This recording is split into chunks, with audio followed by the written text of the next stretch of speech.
Başlıq bu sizniki. Ha, rahmat da. Bir şey qo'yib qo'ysangiz bo'ldi. Qancha bo'libdi? Pulni sizga urayday. Ha, bo'ldi başlıq.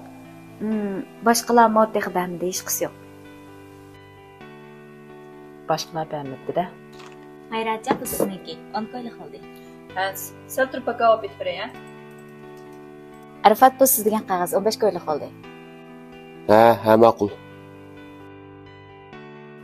Birashingiz bormi? Shu 15 qo'y bo'lgandi. Voye, shunchalik pulkan-ku. Nayt 15 qo'y. Shuni olamsiz mendan? Yilimi men sizga tomoqqa kirib kelganda 20 oy bo'ldi. Qaranga qo'qab ketganingizni, ishinchilik pulingizni bermaydigan odamman men. Gizamnor, boyaqtama qancha pul olgandi? Yetib etay.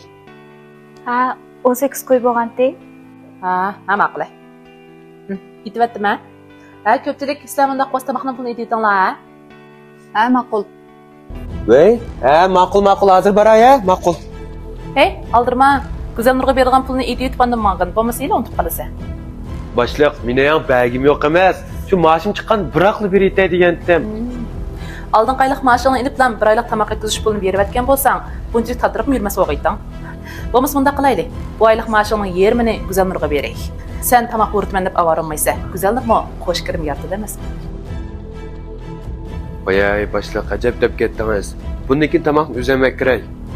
Guzalnur, pulni aytibdimi sizga? Ha, topshirib oldim. Rahmat başlıq.